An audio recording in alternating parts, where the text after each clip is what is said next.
हरिओम तत्सत। व्यक्ति जन्म के साथ ही स्वभाव के साथ ही आध्यात्मिक प्राणी है। वह तो संसार में बसने के लिए संसार को देख करके, जैसे कहते हैं ना, कांटे कांटे से निकलता है, तो ये संसार को देख करके कुछ सीखने के लिए और भगवत भक्ति के लिए यह जीवन एक उपहार स्वरूप मिला है।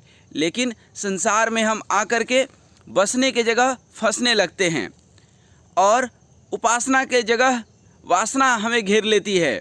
सकारात्मक चीज़ों को देखने के बजाय हम नकारात्मक चीज़ों से घिर जाते हैं। मायापति भगवान को देखने के बजाय माया दिखने लगती है और इस प्रकार यह संसार हमारे लिए एक नरक का रास्ता बन जाता है।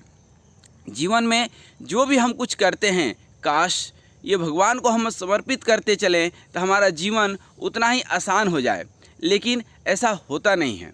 कोई भी हम काम करते हैं तो मेरा मन, मेरी बुद्धि इस चीज़ पर केंद्रित हो जाती है कि मैं करता हूँ, और जब मैं करता हूँ तभी तो काम बिगड़ता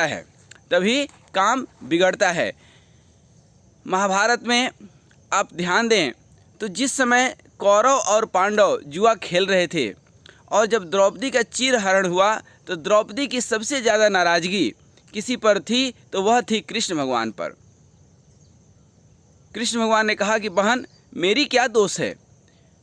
तो द्रौपदी ने कहा कि हे कृष्ण, आप तो भगवत स्वरूप हैं, भगवान हैं, फिर आपके रहते मेरी ऐसी कैसी दुर्दशा और हमारे पति क्यों हार गए?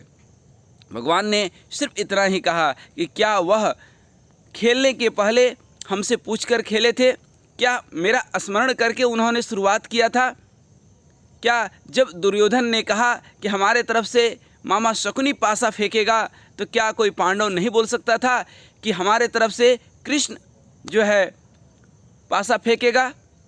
और यदि कृष्ण पासा फेंकता, फिर हम देखते कौन जीतता है और कौन हारता है।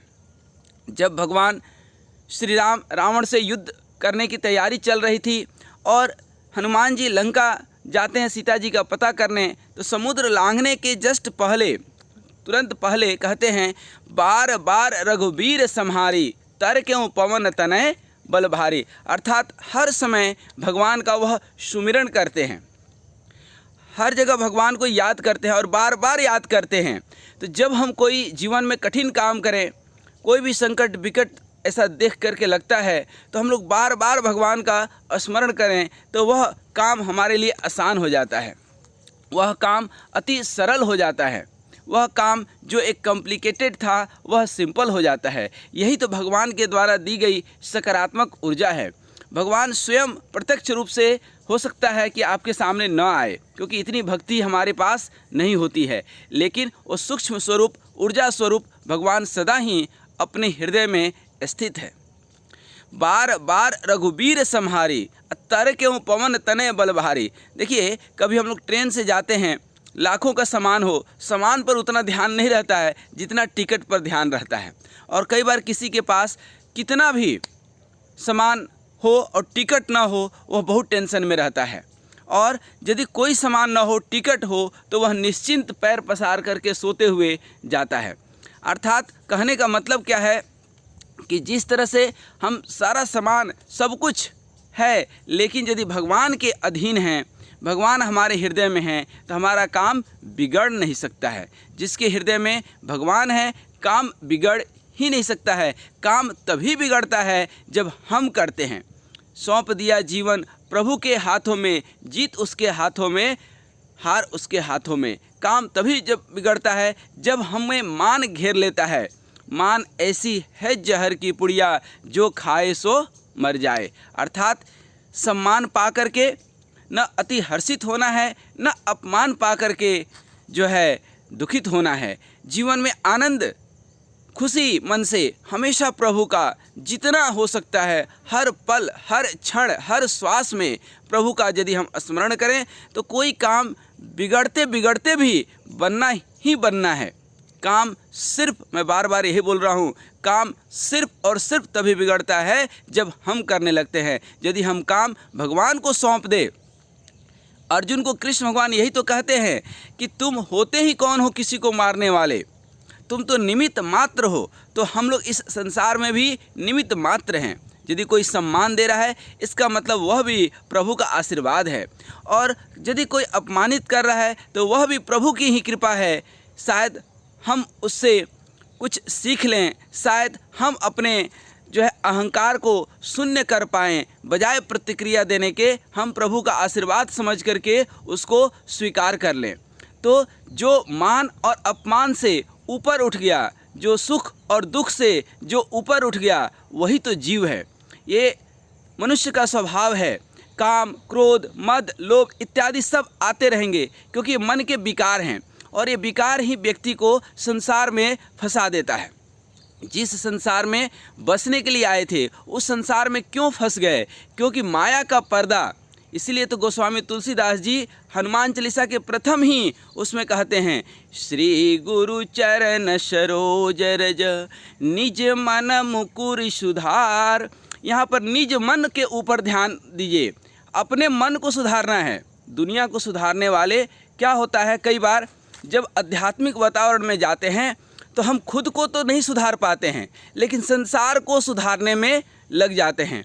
आप जरा सा देखिए, इस दुनिया में दूसरे को सुधारने वाले लाखों करोड़ों लोग आए, एक से एक महात्मा, एक से एक समाज सुधारक आए। क्या समाज सुधर गया?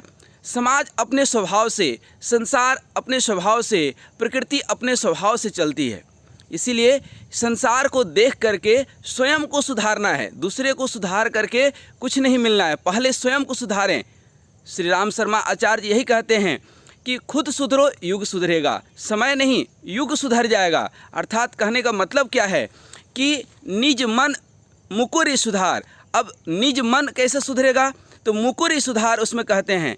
देखिए, हम लोग जो आँख से दर्पण देखते हैं, जिस आँख से पूरी सृष्टि देखते हैं, जिस आँख से पूरी दुनिया दिखती है, उस आँख से खुद को हम नहीं देख पाते हैं।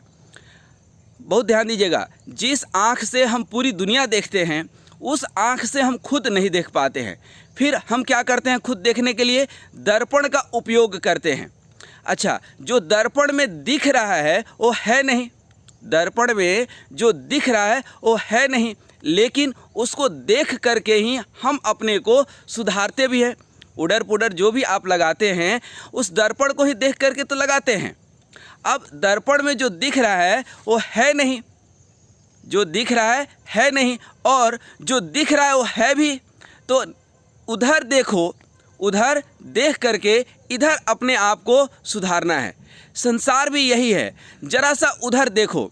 दुनिया को सुधारने वाले आजकल जो बाज़ार में बैठे हुए संत महात्मा हैं, ये सब बाजारू संत जो दूसरे को सुधारने में लगे हुए हैं, जो बन पाए नहीं कभी इंसान, आज बने पड़े हैं भगवान, ये दुनिया को सुधार रहे हैं। और ऐसे ऐसे सुधारने वाले कितने आए और कितने गए, लेकिन वास्तव में संत वही है जो स्वयं को सुधार लिया। निज मन मुकुर सुधार, इस बार इस वाक्य पर ध्यान दीजिए कि निज मन को, अपने मन को शुद्ध करना है, अपने मन को जो है नियंत्रण करना है, अपने मन को शुद्ध करके निर्विचार होना है। मन क्या है? विचारों की पुनरुक्ति है। तो जरा संसार में देखें, संसार में जब कोई काम करते हैं, व्यापार करते हैं और लाभ होता है, तो लाभ की निरंतर इच्छा ही, लाभ ल के आगे एक डंडा है, एक डंडा जैसे ही और ऊपर चले जाता है तो लाभ लोभ में बदल जाता है।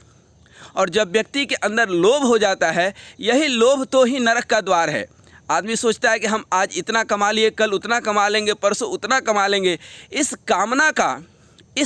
कामना का कोई अंत नहीं है, इस महत्वाकांक्षा का अंत नहीं है। इसलिए तो मैं बार बार बोल रहा हूँ कि संसार में हम बसने के लिए आए थे, और जब कामना, लोभ हमें अंदर से झकझोर देती है तो इस संसार में जो बसने आए थे अब हम फंसने लगते हैं।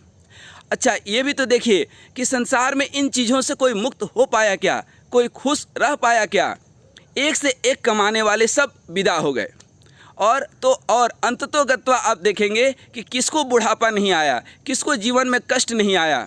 तो आप ध्यान देंगे कि इन सब से मुक्त वही है जो भगवान का भक्त है। तो इसीलिए जो अपना पहला प्रश्न था, जहाँ से हमने शुरुआत किया था कि बार बार रघुबीर सम्हारी, तर क्यों पवन तनय बल भारी, अर्थात जीवन में जो भी कार्य करें पहले भगवान को कहते हैं ना, एक भजन भी है कि राम राम कहते रहो अपना काम करते रहो। तो कोई भी जीवन में आप काम करें तो राम राम अर्थात भगवान को समर्पण करके करें। देखिए रास्ते चलते ऐसे कोई लड्डू देगा ना तो आप नहीं खाएंगे, 10 प्रश्न करेंगे कि लड्डू कैसा है, कहाँ से है, क्यों दे रहे हो। लेकिन वही लड्डू जब भगवान को आप अर्पण कर देते हैं तो लोग मांग मांग करके खाते हैं, क्योंकि जब भगवान को अर्पण हो गया तो वह क्या हो गया, प्रसाद। पहले वो क्या था, लड्डू था, लेकिन अर्पण होते ही वह क्या हो गया, प्रसाद हो गया। ठीक उसी तरह से जो भी आप काम करते हैं यदि आप खुद कर रहे हैं तब उसमें बिगड़ने की संभावना है, लेकिन जब वही काम भगवान को समर्पण करके करते हैं तो वह काम काम नहीं रह गया, वह सेवा हो जाता है। आप माँ बाप की सेवा करते हैं, कर्तव्य समझकर करते हैं, तब तक तो वह आपका कर्तव्य है। लेकिन आप सेवा समझ करके, माता पिता को भगवान समझ करके यदि आप करने लगते हैं तो वही पुण्य लाभ होने लगता है। इसलिए जीवन में जो भी करें, कहीं ना कहीं सबसे पहले हमने जैसे दुर्योधन और अर्जुन का उदाहरण दिया कि दुर्योधन सारी सेना मांग लिया और पांडवों ने श्री कृष्ण को मांगा। इसी तरह से आप हर काम में भगवान का आशीर्वाद लेकर के, भगवान को सौंप करके, यदि उसमें जीत हुई तो उसकी जीत है, हार हुई तो शायद वह कोई सबक सिखाना चाहता है, कुछ सिखाना चाहता है, यह हार भी उसी का है, जीत भी उसी की, हार भी उसी को। सौंप दिया जीवन प्रभु के हाथों में। जो भी काम प्रभु को यदि सौंप दिए तो मेरा अपना मानना है कि वह काम कभी भी बिगड़ता नहीं है। यदि काम आप करते हैं तो ही बिगड़ता है। लाभ और हानि को न देखते हुए हम भगवान को सौंप करके, भगवान का आशीर्वाद लेकर के यदि कोई काम करते हैं तो वह काम कभी भी बिगड़ता नहीं है। ये भाव से भगवान हैं। ऐसा नहीं कि हम 50 रुपये का माला ले गए और 5 लाख रुपये का भगवान से डिमांड कर दिए कि हे भगवान ये माला हम पहना रहे हैं, हमारा वो 5 लाख का प्रोजेक्ट है, 5 लाख का काम है, वो कर देना। तो ये लालच हो गया। नहीं, करने योग्य कर्तव्य कर्म को करते हुए, भगवान को याद करते हुए उस काम की शुरुआत कीजिए तो काम बिगड़ने की संभावना बिल्कुल नहीं है। हरि ओम तत्सत, हरि ओम तत्सत।